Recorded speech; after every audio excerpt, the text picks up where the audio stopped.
All right, Magic Makers. On today's Friday bonus episode, there are a couple of nutrition myths that I really want to put to bed. And I want to put them in the bed because I hear them regularly and I just always feel like, oh, people still think that? People still believe that.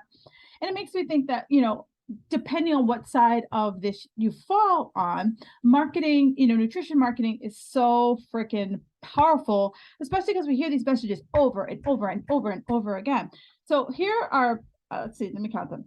6 myths that I want to bust for you, but I also want to open up a dialogue because, clearly there's a reason why you believe them. And I want to understand, how this impacts your decision around nutrition and food. And maybe through, different questions and better understanding of what's happening, maybe this is what's keeping you from hitting your goals.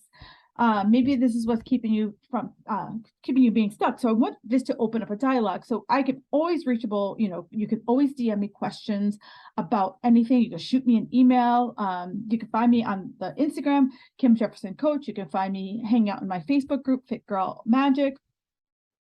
Or you can just shoot me an email, hello@kimbarnesjefferson.com. All right, that's all the places you can reach me pretty much, other than ringing my doorbell, because who answers their door in this day and age? All right, so the first thing I want to break up, and I was guilty of this when I first started in the industry 15 years ago. When we first started, I handed you a good food, bad food list. And I remember, just like 2 years ago, a client of mine was coming on. She's like, Kim, I read through all of your information, but there's no good food, bad food list. And I was like, I don't do that. And she's like, what do you mean? She's like, how do I know what to eat? And I was like, you know what to eat because you intuitively eat it. Everyone who comes to me knows that a sleeve of Oreo cookies is not the key to healthy living. You know that. You don't need me to put it on a freaking list and say, don't eat Oreos. Oreos are bad with like an X at the top of the list. So instead, I want us to start thinking of stop this black and white thinking. Like, what's the best thing? What is a food that because if I give you a good food, bad food list, I look at it as a food that I tolerate. A food for me is satisfies my hunger, keeps up my energy, and doesn't kick off my craving. I'm going to tell you about a food that will never be on a bad food list, but for me, does not work. The 2 foods, I got 2. Bananas. I eat bananas first thing in the morning. I am a hungry hippo. It sets off my cravings like nobody's business. Second thing, eggs. Eggs, they are not satisfying for me. I can eat eggs and then I'm like, what's next? Right? For many people, that's how they start their day. They're like, eggs are good. Eggs are healthy. I need eggs. Eggs are protein, right? I've lived in the fitness bodybuilding life. Egg whites were like my jam. I ate egg whites all the bleeping time, but I had to pair them with oatmeal. That was the only way I could get eggs to stick in my body. I couldn't have like a egg white omelet. I'd be like, what's else? What's next? Right. So let's stop with that good food, bad food list and just say, you know what? 20% of the time I could have fun foods, right? 20% of the time I could have fun foods. And this isn't an invite to have a cheat day. I think that's bullshit. This is me saying, you know what? Throughout the course of your, if you eat 3 meals a day, that's 21 meals in a week. Out of those 21 meals, a couple of those meals being fun foods aren't going to knock you out of orbit from hitting your goals. All right. The second one is green juice, right? Everywhere you go, trust me, I love me a good green juice. I am a sucker for a good green juice. However, it's not giving you your serving of vegetables, right? One of the biggest things that I always see when, even current clients, I'm like, you're not having enough vegetables, right? The thing about vegetables that I get on my soapbox about is, one, there are nutrients, there's micronutrients in vegetables that we just aren't getting from any other source other than the other vegetables. I know someone's going to come back at me and be like, Kim, our soil is bankrupt. Yes. Is it as rich and nutrient dense as it was 30, 50 years ago? No. Actually, I saw a thing on the news in the last couple of weeks that what farmers are doing to see if their soil is nutrient dense. That's the word I'm looking for. They have been literally putting a clean pair of tidy whities putting them into their soil and seeing how long it takes for them to disintegrate. Now, if they're the underwear, if literally like cotton underwear. So, because cotton is organic, right? So if you're like, I only eat organic, so this doesn't apply to me. No, this is like, for organic farmers, just to see if their soil can tolerate being organic. And if the underwear get eaten, you have a healthy soil. Pretty interesting, huh? So, they dug up, they put in a pair of tidy whities, and then they dug up these like holy pair of underwear, which is like, I don't even know who came up with that idea, but that's pretty freaking brilliant. So that's one. So that also it's a great source of fiber. So for us ladies over 40, one of the ways to get rid of excess hormones in our body, especially estrogen, is to poop.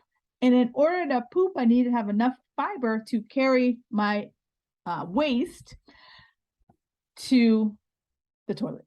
Sorry, couldn't think of a better way to say that. So that's what we need. And so, if you're someone who's like, well, I take Metamucil, have some damn vegetables, right?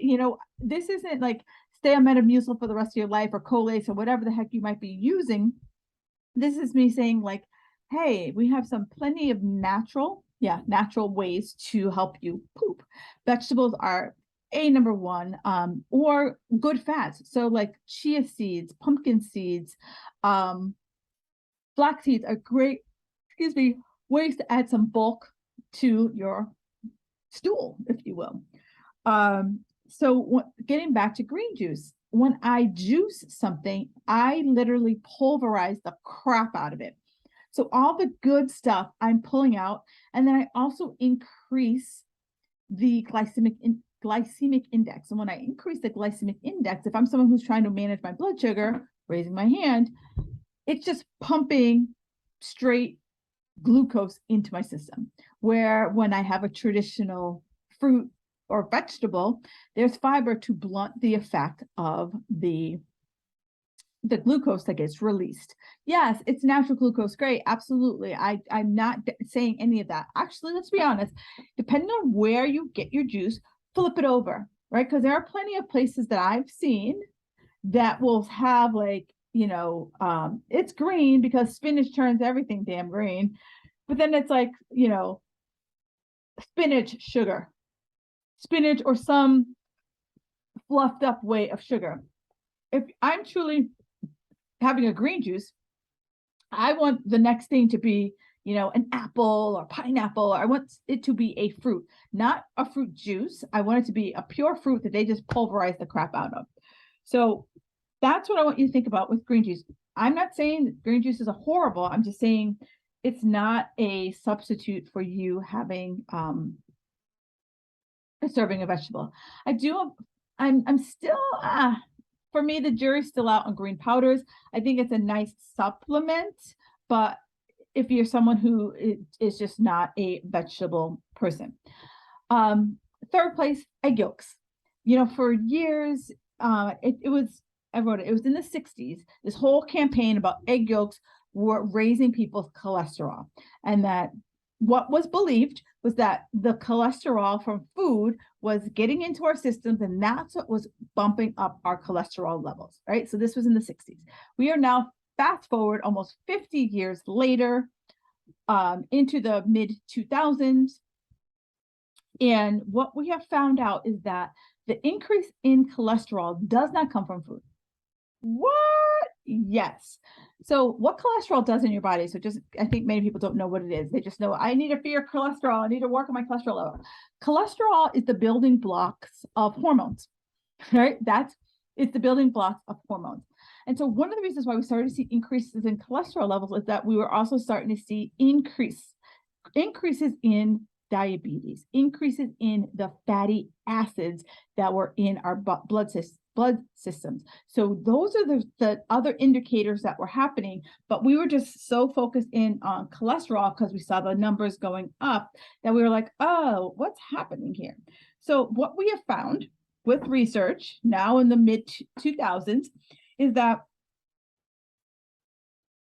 eating cholesterol doesn't raise our cholesterol levels. So what we have found is that if I do eat food high in cholesterol, it tells my liver, my liver, our body's constantly scanning our blood. It's like, hey, we have excess cholesterol. Liver, shut it down. You do not need to produce any liver today. You don't have to produce any cholesterol today. And so what we have found is that this is from a long-term study with someone who was eating eggs every single day, the yolks as well, every single day, that there wasn't this spike that we expected to see. So if you have been afraid of eating the yolks, eat the yolks, my friends. That's where all the goodness is. The egg white, pure protein. Yeah, absolutely. Rock on. But the egg yolks have so many amazing qualities in that we've been just throwing down the drain. Guilty here, guilty, guilty, guilty. So it is a great source of protein. It's a great source of fat.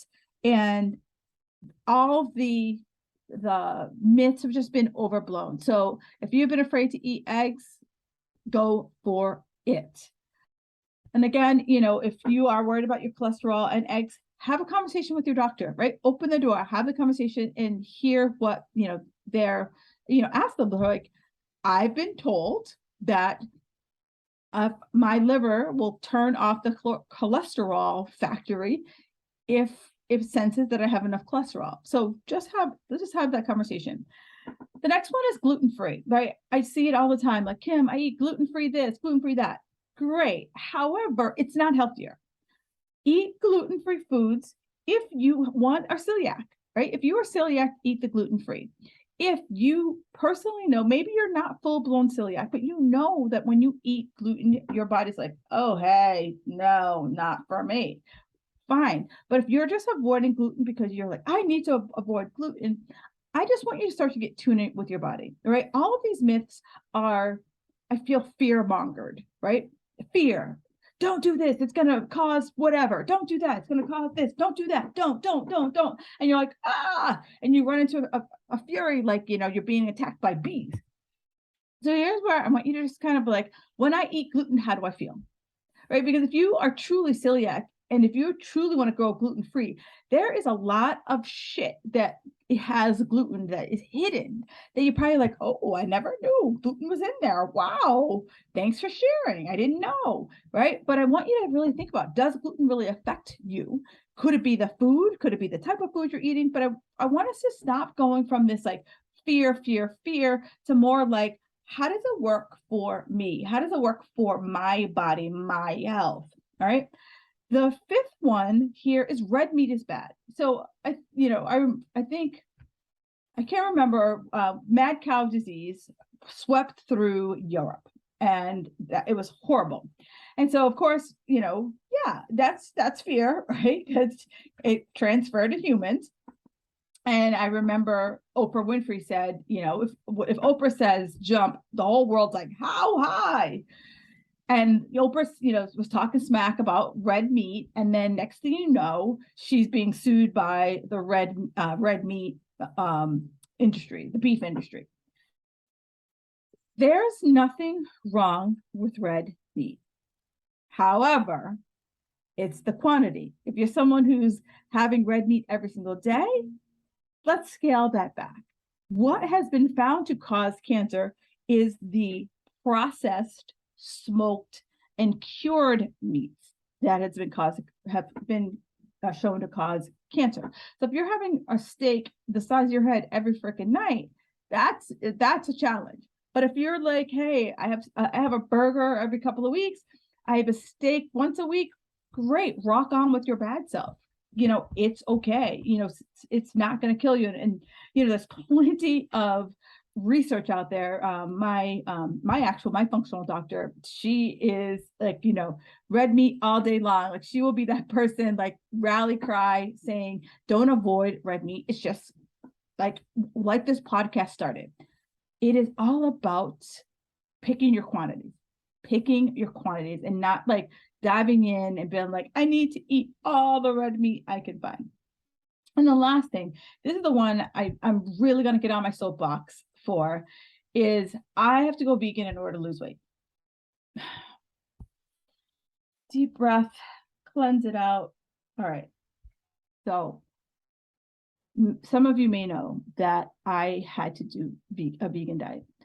I did a vegan diet because I was estrogen dominant. I was so estrogen dominant that I probably had enough estrogen in my body that for a good half of my listeners. And one of the ways that they wanted to reduce my levels was go vegan, right? Let's just take all of the animal products out of your system, right? That was one thing. And I knew there was a beginning and I knew it was an end. It wasn't this like, I'm going to be vegan for the rest of my life. There was a particular purpose for me to be vegan. Now, if you're someone who you're like, I can't do animals, great, awesome, right? If it's an ethical reason, fine. But if you're doing it because you think you're going to lose weight, I have seen plenty of people go vegan and not lose an ounce, not lose a pound, right? If you're going vegan because you're like, oh, it's better for my health, better how? Right? I want to challenge what's better because I see a lot of people, eating those processed foods. And so basically you've turned yourself into a processed food vegan because if you go, it's now become the bandwagon, the rally cry, oh, I'm a vegan. And a lot of processed foods companies will process the shit out of any plant-based thing and tell you, eat this, eat this, eat this. The one thing I do from experience being a vegan is that like I looked at that stuff and it's just crap. It is processed crap.